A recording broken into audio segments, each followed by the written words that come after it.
The New York Nonprofit Press, the industry standard for nonprofits, is a must-read for over 20,000 New York City and state executives.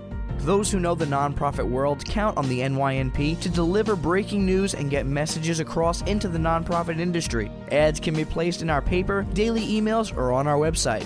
For more information, visit nynp.biz or email publisher@nynp.biz. The New York Nonprofit Press, serving people who serve people. Good morning. This is Ron Gold from Marketing Works. The name of the show is The Nonprofit Voice. If you or your organization would like to be on the show, email me at ron@marketingworkspr.com or go to our website, thenonprofitvoice.com. We're here today with the EAC Network. I've spent the last half hour talking to their CEO, Lance Elder, and Rachel Lugo and Christopher Scalone have been sitting on the side, being ignored by me, and I do apologize for you, but when Lance and I could talk, we could probably talk all day because we know each other so long. And I also wanted to save this segment of the show for the two of you so you could talk about it. I know that Chris had been in a bad accident, and we're going to be talking about that. So, Rachel, why don't you introduce yourself? I know you from the car seats a while ago, but apparently you do a lot more than that. So why don't you let us know what you do? I do a lot more than that, and thank you for having us. And that show would be another 4 hours. So I will stick with our injury prevention programs. And currently, I am a division director, and we oversee injury prevention programs working with children, teens, and adults now. And as most of us know, motor vehicle crashes are the leading cause of death among children in the United States. And Lance had mentioned earlier, we had a Wheels for Work program, and we needed to assist our clients with car seats. There is actually a 40-hour certification. It's a national certification, and we are certified as car seat technicians. We learn all the different components of car seats. We learn how to educate parents about car seats. And we started in 2001. We started distributing car seats through a grant through the Governor's Traffic Safety Committee, free to parents and caregivers who were not able to afford car seats. We also had fitting stations for those parents who wanted to get their car seats checked to see whether or not their car seats were installed properly. And I think the biggest misuse were that the parents didn't know the laws in New York State. New York State has certain laws, but then there are other states that have different laws. Unfortunately, they're not all the same. And in New York State, any child under the age of 8 years of age must be properly restrained in a federally approved seat or restraint that's in the vehicle. And that's something that we try and help our parents and caregivers with, is educating them about the laws in the state. Now, you're involved, and you said that your office is now in the motor vehicle offices? We have, after our child passenger safety program, and we provide the education. I also sit on some boards with New York State. We started a teen driving program. We go to all the various high schools throughout Suffolk County and some in Nassau County, educating the parents and children and teens about distracted driving, etc. We then realized that the teens and some parents, people who are getting pulled over, it could be for speeding, it could be for distracted driving, texting, cell phones, unlicensed driving. It's different to go into a traffic court, the Suffolk County Parking and Traffic Violations Agency, and they pay a fine. But the problem is there's recidivism. There's no education behind it. So we were actually... we offered the Traffic and Parking Violations Agency a diversion program, and we are now doing weekly programs in traffic court, which is a pre-plea program, an opportunity for the individual to get a second chance.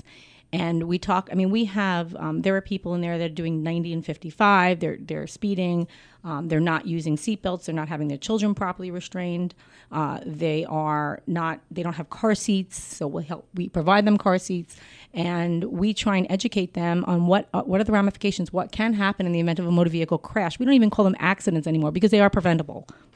Now, this is part of EAC, but for somebody who's just listening right now, EAC, when you think of EAC and you think of substance abuse and mental health and a few other programs among the 70 that they have, how important is this program that you have? Well, I have to say, I love all my programs, but we are saving children's lives. 3 out of 4 car seats are not properly installed, and I think this particular program is really important because it's not just about the individual. It's the individual who's caring for a child, or the parent or the caregiver. They're responsible for that child. That child cannot make those decisions to be in a seat or to be properly restrained. So it's really important, because this is now the parent who, has to make these decisions for this child, and child can't advocate for themselves and, go to the store and buy a seat for themselves because they have to comply with the law. So I think this is particularly important, but all the programs are important. And I can't, say that this is more important, but it's really important that the parents and caregivers know what needs to be done for those children. Now, do they know they can get this through EAC? I mean, is there the tie-in between child safety and EAC? The one thing about the agency, and I've been here for 20 years, is that we do a lot of internal referrals. It's kind of a cycle where my particular program, we have clients who come into our agency, and sometimes we didn't even know this. They may have been involved in supervised visitation. They may have been involved in one of the substance abuse programs or mental health programs, or had a co-occurring disorder. And they could have been involved in our Jumpstart Wheels for Work program. And this is a true story. This person had a substance abuse problem. They lost their children. They had supervised visitation. They got their children back. They got a job. We helped them with soft skills, getting employment. We then helped them get transportation to and from their job by referring them into a lot of internal referrals to our Wheels for Work program. Then they referred into our child passenger safety program. So they had the services of 5 or 6 different programs. Sometimes they didn't even know that they were all connected.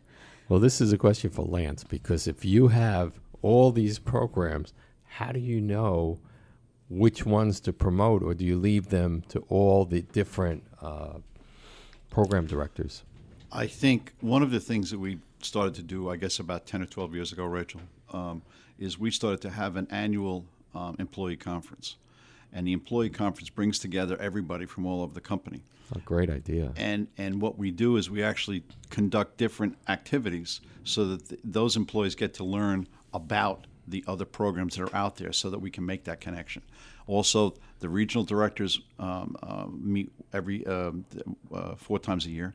All of the directors meet another 4 times a year. So we need to have that connection, because we're not all in the same location. That's part of the challenge as well. We've got 20 different so sites. Big. Yeah, it's exactly correct.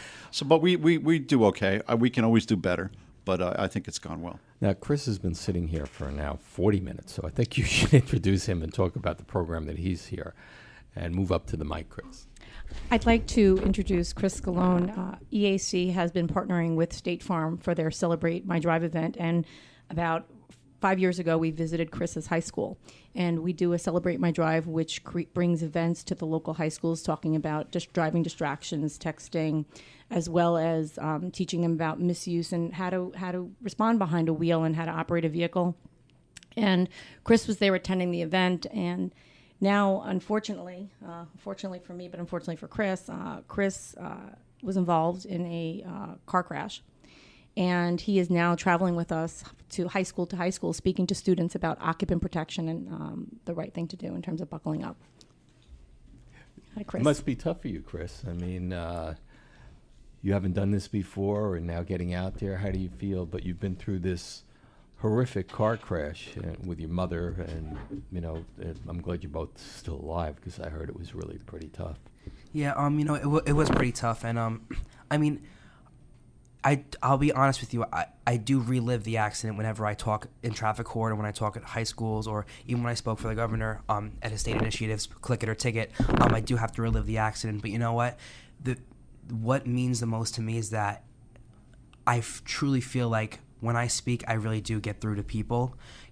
Especially when I speak at high schools, because it's different when students hear a story from their peer rather than an adult explaining something to them. I think it holds a greater impact, and in doing that, I feel that as long as one person walks away making better decisions, then my job is done. So I feel pretty good about it.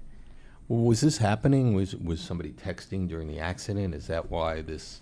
The accident was I believe it was speeding.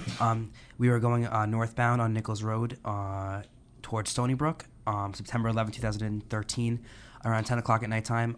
Someone was coming off the service road ramp from the Long Island Expressway in Holtzville, and this person was speeding so fast down this ramp that when the car collided with our BMW from the back, both my mom's seat and my seat were thrown into the fully reclined position. That's how fast they were going. So, wow. So how does this program go with what you were doing?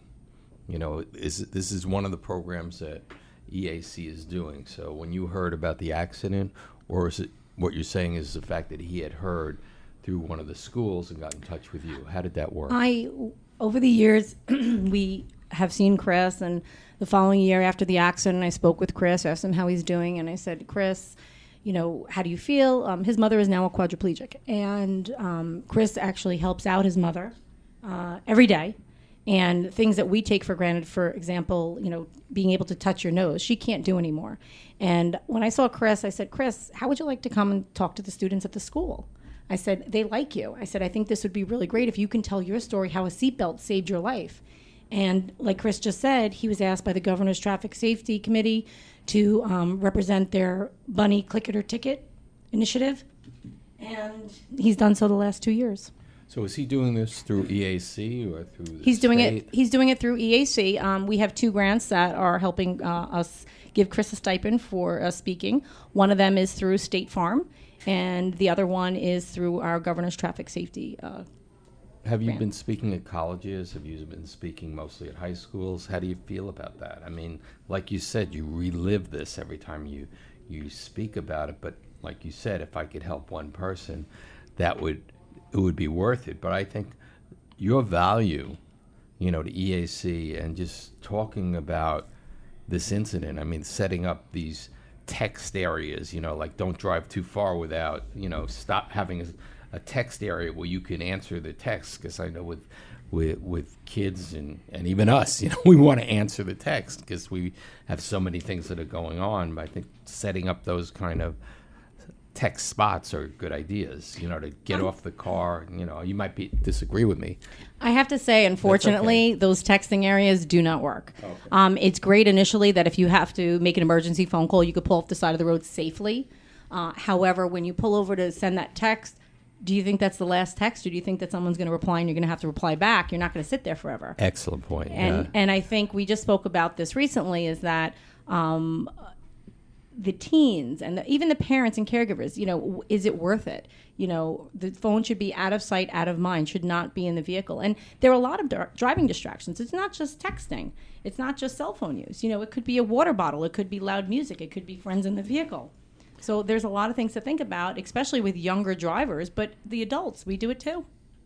Well, I hate to say this, but you see women, you know, putting makeup on, drinking coffee, and the men shaving. The men shave. We've seen it. We have photos of this. Yeah, so the eating behind the wheel. I mean, there are a lot of distractions, and they say, you know, sometimes what's in front of you is not really what you're seeing. Even when you're speaking and you're driving and whether you're talking on the phone, they have now hands-free devices. Hands-free are not significantly safer than using the phone, and you think it is. Because you're still focused on the call. Because your brain, if you look at the activity that's going on in your brain, it's taking out part of your brain that you're supposed to be using to concentrate on the road. And we partnered with the Suffolk County Police Department as well as the Stony Brook University Trauma Center. Dr. James Voswinkle comes in and speaks in our diversion program in traffic court. And he shows them what happens. He is one of the #1 trauma surgeons.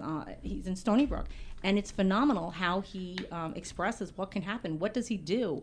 You know, every accident in Suffolk County that gets sent over or flown over to Stony Brook, this is what happens. And he speaks to them about this. And it's serious. And the problem's getting worse. How do you feel about speaking in public? Do you have a problem with that? I mean, are you okay? I'm sure the first time you did it, it was probably a little nerve-wracking for you. But or do you feel that since the message is so strong and you want to get that message across, it really doesn't matter? You know, I was never really the shy kid in school. I like to think that I was always very, very outgoing. For some reason, I never, ever had a problem with public speaking, whether it was in a professional forum or whether it was just speaking to my class, or like if the class needed to be quiet, I would always be the one to say, okay, everyone, we can be quiet now. Or if I needed everyone's attention because I wanted to collect money for something, I would have no problem getting up right in front of the class and just saying, you know, guys, can I have your attention real quick? You know, so I'd be lying if I said if I was ever really nervous. It's one of those things that just comes easier to me. Do you go to school now? Yes, I attend St. Joseph's College in Patchogue. I'm a freshman. That's one of my clients, St. Joseph's College. I was just with them yesterday. I just want to add one thing, Tim if you Bishop. don't mind. Chris was also, I believe, got into Penn State Yeah. and was offered a full ride and was not able to attend Penn State because he has to care for his mother. Oh, wow. Yeah. Sorry to hear that. It's all good. Oh, my son went to Villanova, and we weren't a big Penn State fan. But St. Joseph's is a good college. Yeah, I'm very, very happy with my choice. I absolutely love it. And what are you taking there? I'm double majoring in Spanish and psychology. Nothing to do with EAC. We can always use a psychologist. So, We always can. We'll keep him in mind. There you go. Rachel, tell us about you. I mean, what other programs are you working on for EAC? Wow. Do you have another 5 hours? Yes. we have Okay, plenty great. of time. So currently, Not 5 hours, but we work with individuals in Suffolk and Nassau County who are newly or child support payees, people who are getting involved with child support system. And if you come into family court and you get an order of support, what happens is that you leave that courtroom not knowing what to do and what just happened. And oh my gosh, I get paid biweekly, but I just agreed to a weekly order. We have an orientation program. It's called the Early Intervention Program. And it's in Suffolk and Nassau Family Court. And we help the parents and caregivers and non-custodial parents and the custodial parents understand the child support system. We explain to them the ramifications, what happens if you don't pay child support, what to do if your circumstances change, where to make your payments, how to fill out a billing tag. We give them an orientation to the child support system for New York State. We also monitor their payments. And then we report back to the county if somebody's making payments, if someone's not making payments, and we're able to follow up with them to see what's going on. In that case, if they're having difficulty, we have certain programs that are available to them to help them, possibly if they lost their job or they're underemployed. We are able to help them additionally with other services. Are you involved with domestic violence also? We, EAC, as Lance said, there are certain things that we don't do. Domestic violence, in terms of direct services and housing, are two things that we do not do. However, we do partner with other agencies who are able to provide us with services. We recently had a fatherhood program that just ended September 30th. We ran it for 5 years under New York State and under the federal.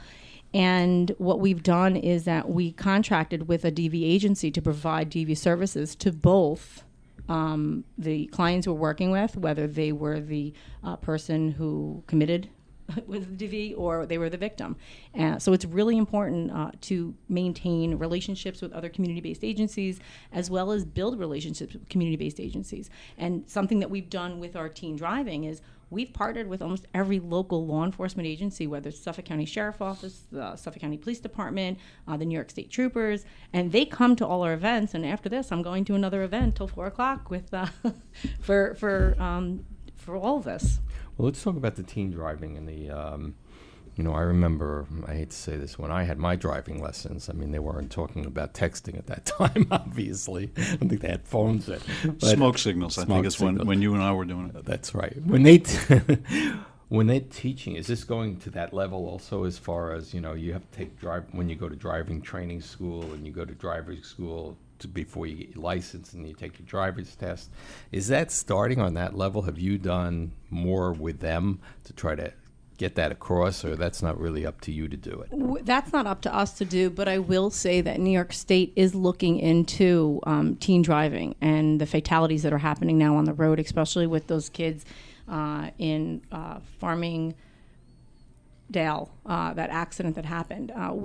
There was a committee that was put together, asked by the governor's office to meet, included every single law enforcement agency as well as community-based agency to talk about what type of things are going on. It's not just about the reconstruction of the roads, it's about the education. How old are we give them permits at 16 years, is that the right age? The pre-licensing course, do the parents need to attend? So there's a lot of things that New York State is now looking at, and I think, and this is just my opinion, I think within the next 3 years that things are going to change significantly. That's great. Let's talk. Let's go back to EAC for a minute, okay? So wake up, Lance. Come on back to the microphone. When Rachel speaks, I pay attention. I could trust keep me. going. I think so. You know, and I'm glowing. I think that you're doing a great job there. And we only have a couple more minutes left, and I want to see if there's anything else that he wants to talk about, Lance, that might deal with. Do you deal with the homeless at all? Do you deal with the veterans, and you deal with mental health, and what's going on in the city now with it's and what they're saying is that when Giuliani was the mayor and they pushed him out, and Bloomberg, they pushed the homeless out. And de Blasio doesn't want to push it out because he didn't want the city to look like that. And de Blasio basically, thinks that people should be wherever they are and not push them out to the Bronx or Brooklyn. Do you see that happening? I can speak on Long Island that another program I oversee is fine. I want you to the speak about Employment Long Readiness Initiative program, which works with homeless individuals. And what we do is we try, and they need to be identified as homeless. And what we try and do is we try and re-engage them back into the community. We help them. We help them if they need mental health services, if they need, depending on the services they need, are they employment ready? Can we get them possibly a GED, which is now called the TASK? There's certain things that they need, and we try and do some case management to try and help them get back on their feet, possibly get temporary housing, get assistance from the county. And we give them all the direction they need. I cannot speak for New York City. Well, you can speak for Long Island. Do but you I see can say this is more of a crisis now than it's been, or do you see it the same? Or maybe because of the example I just gave you in the city, it seems like there's more around because wherever you go in the city, it's all over the place, including the subways, the railroads, and everything else. I think that's another whole show. That's another whole show. That's another whole show. Well, we could do that. I don't think we've seen a significant increase. That was my question. I don't think we've seen a significant increase. That doesn't mean that it's non-existent. It's just not that we're not seeing any impact from the decisions that are being made in the city. But I mean, certainly we deal with all of those. We have so many programs. We touch almost every other not-for-profit human service agency on Long Island. So if we find one of our clients upon intake that has specific needs, whether it be homelessness or job training, or whatever we're not able to do, we will connect that person with services from other agencies. One quick question. Do you see a correlation between the homeless and mental health? Oh, clearly. Clearly. Yeah. But it's not everybody. No. There's different degrees of it. Yeah. And for them to just come out and say, yeah, it's mental health and homeless together, it's not. No, it's not. People have different it's never, degrees just like that. Exactly. I say, Ron, you've been in the business for a long time, and you know that it's never one thing or two things. It's a multiplicity of things that are going to cause an individual to have the problems that they have. Lance Elder, Rachel Lugo, Christopher Scalone, I want to thank you for being a big part of our broadcast today. I really appreciate it. Lance with EAC, and I think that's what you should be acronym. Just EAC. And I'm Ron Gold, and I'm at MW, where marketing works. The name of the show is The Nonprofit Voice, and if you'd like to be on the show, it's Ron at marketingworkspr.com. The Nonprofit Voice, I thank you for listening, and have a good day. Thank you.